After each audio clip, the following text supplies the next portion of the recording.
ভালো ভালো পরিবার সংসার করতে পারছ না তুই তুই আমার ডাটা ট্রান্সফার কেন করবি তোর মোবাইলে? তুই আমারে অজ্ঞান করে আমার মোবাইল থেকে ডাটা ট্রান্সফার কেন করবি? তুই স্টুপিডের বাচ্চা, জানোয়ারের বাচ্চা। আসসালামু আলাইকুম। সম্প্রতি লায়লা এবং মামুনের একটি ভিডিও সোশ্যাল মিডিয়ায় ছড়িয়ে পড়েছে গতকাল থেকেই, যেখানে দেখা যাচ্ছে দুজনই উত্তপ্ত অশালীন বাক্য বিনিময় করছেন। এটা নিয়ে সবাই হাস্যরসাত্মক ভিডিও করতেছে, কিন্তু আমি একটি ভিন্ন অ্যাঙ্গেলে আজকে এই বিষয়টি নিয়ে আলোচনা করব। আপনাদের কি মনে আছে, একজন পুলিশ কনস্টেবল একজন নারীকে প্রশ্ন করেছিলেন যে তুমি টিপ পরেছো কেন? এটা বলার কারণে তার কিন্তু চাকরি চলে গিয়েছিল এবং এখনো পর্যন্ত তিনি তার চাকরি ফিরে পাননি। এবং বাংলাদেশের প্রেক্ষাপটে আপনারা হয়তো বহুবার দেখেছেন যে ইসলামপন্থীরা বা হুজুররা যখন নারীদের অশালীন পোশাক নিয়ে বা অশালীন যেই চলাচল এই বিষয়গুলো নিয়ে যখন কথা বলে থাকেন, তখন নারীবাদীরা হুজুরদের উপরে এমন ভাবে ক্ষিপ্ত হয়, মনে হয় যে তারা জাহিলি যুগের মতো নারীদেরকে আবারও জ্যান্ত কবর দিতে চাচ্ছে। তারা এমন ভাবে বলে যে নারীদের কাজ কি শুধু বাসন মাজা, মানে এরকম ভাবে তারা কথাবার্তা বলে বা তাদের বডি ল্যাঙ্গুয়েজ, এবং হুজুরদেরকে তারা বিভিন্ন ধরনের বাজে ভাষায় গালিগালাজ করে থাকেন। আমি আমার ফ্রেন্ডের সাথে ঘুরতেই পারি না, স্বাভাবিক। তুই ওই ভিডিও ফটো কেন তুই তোর সাংবাদিক বন্ধুদেরকে দিবি? তো এখন এই যে নারীরা সমাজের ভিতরে একটা অশালীনতা ছড়াচ্ছে, আপনারা দেখেন এখানে এই যে 40 ঊর্ধ্ব মহিলা লায়লা, তার সাথে মামুন থাকতেছে, তাদের ভিতরে কোনো বৈবাহিক সম্পর্ক আছে কিনা এই বিষয়টা তারা কখনোই ক্লিয়ার করেনি। তুই তো আনছিস আমার তোর বাসায়, তোর বাসায় ঢুকতে না দিলে, তোর বাসায় শুইতে না দিলে আমি কোথায় যাচ্ছি? যখনই কোনো অনুষ্ঠানে তাদের কাছে প্রশ্ন করা হয়েছে যে তাদের ভিতরে আদৌ বৈবাহিক কোনো সম্পর্ক আছে কিনা, তখন তারা দুজনই যথারীতি এই প্রশ্নটাকে এড়িয়ে গিয়েছেন, কেউই ক্লিয়ার করেনি। বলছেন পরবর্তীতে জানানো হবে বা আপনারা অনুমান করেন, ধারণা করেন, এই ধরনের বিভিন্ন কথা বলেছেন। তো এই যে তারা বিবাহ বহির্ভূত একসাথে থাকতেছেন, একসাথে খাচ্ছেন এবং দীর্ঘ একটা টাইম তারা একসাথে লিভিং করেছেন, ইসলামেও এটা সরাসরি হারাম এবং বড় ধরনের গুনাহের কাজ এবং বাংলাদেশের আইনেও একটি দণ্ডিত অপরাধ।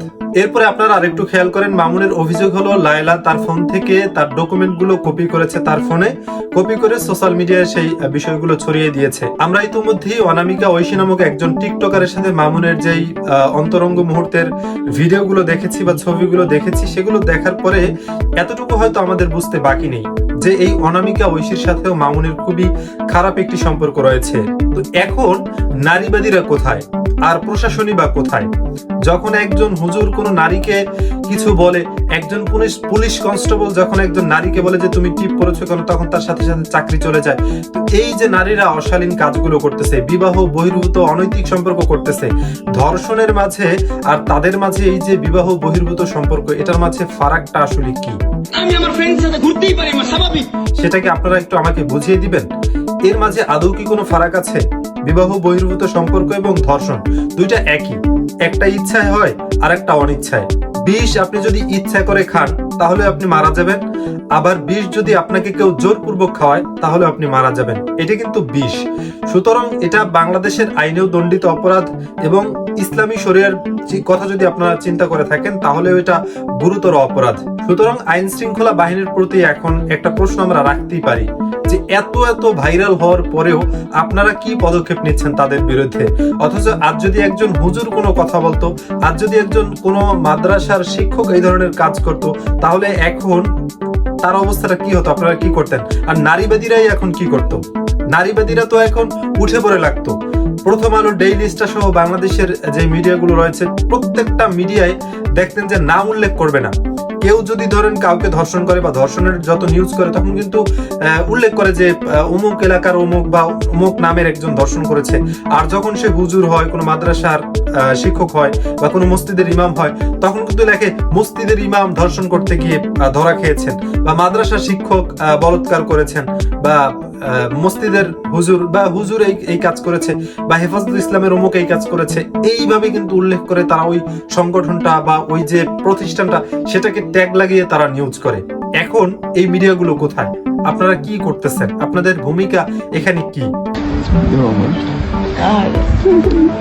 দুঃখের কথা আসলে কি বলবো? দুঃখের কথা বলতে গেলে ভিডিওটা লম্বা হয়ে যাবে। আমি শেষ করব একটা কথা দিয়ে। এই যে অনামিকা ঐশী মেয়েটা, এই মেয়েটাকে মাঝখানে দেখেছিলাম পর্দা করতেছে, হিজাব পরতেছে, তারপরে ধর্মীয় কথা বলতেছে যে সেই ধরনের অনৈতিক কাজ আর করবে না।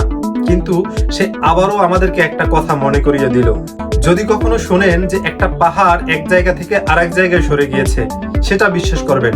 কিন্তু যদি শোনেন কারোর চরিত্র পাল্টে গিয়েছে, সেটা কখনোই বিশ্বাস করবেন না। এই কথাটি এই অনামিকা ঐশী নামক মেয়েটার এই কাণ্ডে আরো একবার আমাদেরকে মনে করিয়ে দিল।